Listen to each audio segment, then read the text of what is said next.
नमस्कार दोस्तों, Aarav study point में आप सभी का स्वागत है। तो दोस्तों आज है 18 अक्टूबर और डीएसएसबी लेबोरेटरी अटेंडेंस एग्ज़ाम की फर्स्ट पाली समाप्त हो गई है, जिसका पोस्ट कोड था 48/24। ठीक है, तो इसकी फर्स्ट पाली समाप्त हो गई है। फर्स्ट पाली में जितने भी करंट अफेयर्स और जीके क्वेश्चन पूछे गए थे, उन सभी क्वेश्चनों को इस वीडियो के माध्यम से मैं आपके सामने लिख रहा हूँ।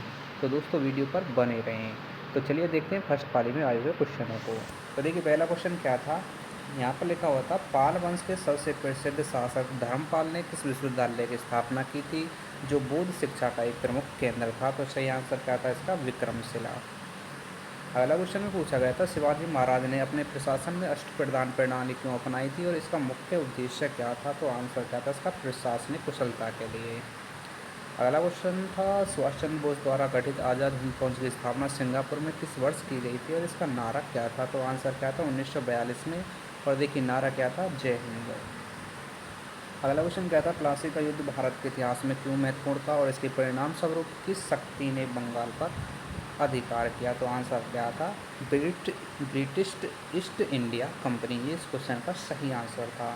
अगले क्वेश्चन में पूछा गया था मानव के शरीर में कौन सा अंग रक्त को शुद्ध करने का कार्य करता है और शरीर के विषैले तत्वों को बाहर निकालता है। तो आंसर क्या था, ऑप्शन सी, गुर्दा, जिसे किडनी बोल देते हैं। ठीक है, अगला क्वेश्चन देखिए, डीएनए और आरएनए में प्रमुख अंतर क्या है तथा जीवों में डीआरएनए की प्रमुख भूमिका क्या होती है। तो आंसर क्या था, डीएनए आनुवांशिक सूचना का वाहक होता है। ठीक है, अगला क्वेश्चन था पानी को शुद्ध करने के लिए क्लोरीन का प्रयोग किया जाता है और क्लोरीन का मुख्य कार्य क्या होता है। तो आंसर क्या था, रोगाणुओं को नष्ट करना। ये इसका सही आंसर था। नेक्स्ट क्वेश्चन की बात करें तो देखिए क्या पूछा गया था, सूर्य से पृथ्वी तक प्रकाश पहुँचने में लगभग कितना समय लगता है और यह किस गति से चलता है। तो आंसर था लगभग 8 मिनट 20 सेकेंड। और देखिए किस गति से चलता है, प्रकाश की गति से। और गति क्या है प्रकाश की, 3 × 10⁸ मीटर प्रति सेकेंड। अगला क्वेश्चन देखिए क्या है, भारत के संविधान में संघीय शासन प्रणाली की विशेषता किस देश के संविधान से ली गई है। तो आंसर क्या था, अमेरिका।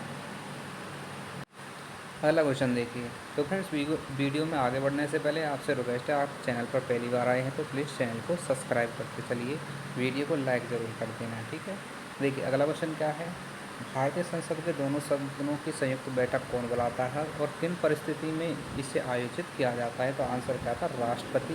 और बुलाया कब जाता है, जब मतभेद की स्थिति हो, लोकसभा राज्यसभा दोनों में। ठीक है, देखिए भारत की सबसे लंबी नदी कौन सी है और इसका उद्गम किस स्थल से कहाँ तक स्थित है। तो देखिए सही आंसर क्या था, गंगा। और गंगोत्री ग्लेशियर इसका उद्गम स्थल है। हर घर जल योजना किस मंत्रालय द्वारा चलाई जा रही है और इसका लक्ष्य क्या है। तो आंसर था जल शक्ति मंत्रालय। हर घर को नल से जल, ये इसका लक्ष्य है। भारत में पंचवर्षीय योजना की शुरुआत किस वर्ष में हुई और इसका पहला लक्ष्य क्या था। आंसर था 1951 और कृषि विकास इसका पहला लक्ष्य था। विश्व पर्यावरण दिवस हर वर्ष कब मनाया जाता है और 2025 की थीम क्या थी। तो देखिए विश्व पर्यावरण दिवस मनाया जाता है 5 जून को। Land restoration and drought resistance, ये इसकी थीम थी। आपको बता दें ये क्वेश्चन आपके फर्स्ट पाली में तो नहीं आया, लेकिन इस एग्ज़ाम में पूछा गया था, जो आपके प्रीवियस में करा दिए गए हैं। ठीक है, देखिए अगला क्वेश्चन क्या था, नालंदा विश्वविद्यालय को पुनर्जीवित करने का प्रस्ताव सबसे पहले किस वर्ष पारित किया गया था। तो आंसर था 2010। अगले क्वेश्चन में पूछा था भारत का पहला अंतरिक्ष उपग्रह आर्यभट्ट कब और कहाँ से प्रक्षेपित किया गया था। तो आंसर था 1975 रूस से। अगला क्वेश्चन था राष्ट्रीय आय की गणना भारत में कौन करता है और यह कार्य किस वर्ष से नियमित रूप से किया जा रहा है। तो सही आंसर था केंद्रीय सांख्यिकी कार्यालय CSO। और कब से करा जा रहा है इसे, 1950 से। अगला क्वेश्चन था ग्रीन हाइड्रोजन मिशन भारत में कब शुरू किया और इसका उद्देश्य क्या है। तो आंसर क्या था, 2023 और उद्देश्य है स्वच्छ ऊर्जा को बढ़ावा देना। आगे देखिए अगले क्वेश्चन में पूछा गया था भारत का राष्ट्रीय गीत वंदे मातरम मूलतः किस उपन्यास से लिया गया है। तो आंसर था आनंदमठ। ऑप्शन ए इसका सही आंसर था। अगला क्वेश्चन था राष्ट्रपति शासन संविधान के किस अनुच्छेद में वर्णित है और इसे कब लागू किया जा सकता है। तो आंसर था अनुच्छेद 356। और कब लागू किया जा सकता है, राज्य में संवैधानिक विफलता पर। अगले क्वेश्चन की बात करें तो देखिए क्या पूछा गया था, भारत में सबसे बड़ा रेगिस्तान कौन सा है और यह किस राज्य में स्थित है। तो आंसर क्या था, थार रेगिस्तान, और ये भारत के राजस्थान राज्य में स्थित है। अगला क्वेश्चन था, मिशन शक्ति भारत का कौन सा ऐतिहासिक सैन्य मिशन था जो 2019 में पूरा हुआ। तो आंसर था एंटी सैटेलाइट मिशन परीक्षण, मिसाइल परीक्षण। ठीक है। अगला क्वेश्चन देखिए क्या था, भारत में पहली महिला राष्ट्रपति कौन बनी और उन्होंने किस पदभार संभाला। तो आंसर था प्रतिभा देवी सिंह पाटिल, और पदभार कब संभाला था, 2007 में।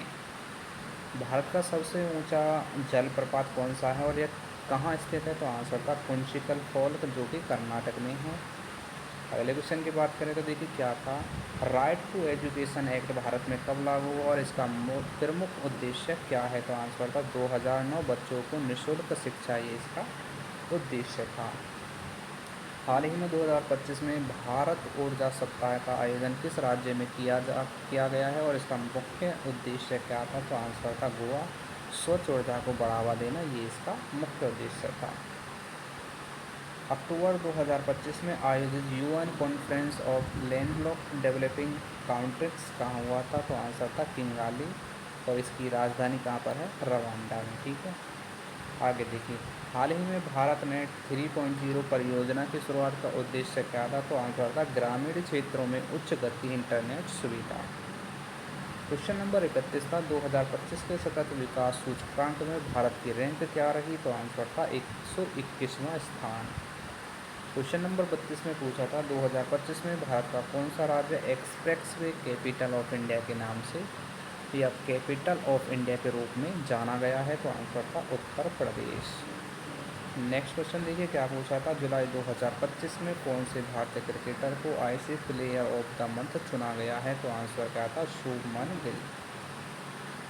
क्वेश्चन नंबर 34 देखिए क्या था, हाल ही में 2025 में आयोजित G20 एनर्जी मिनिस्टर्स मीटिंग की मेज़बानी किस देश ने की। तो आंसर क्या था, ब्राज़ील।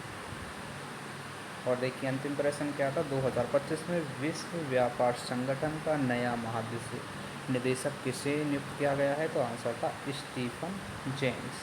तो फ्रेंड्स ये थे आपके फर्स्ट पाली के क्वेश्चन जो कि 18 अक्टूबर की परीक्षा के में पूछे गए थे। तो फ्रेंड्स वीडियो को लाइक करें और ज़्यादा से ज़्यादा शेयर करें। तो मिलते हैं सेकंड पाली में।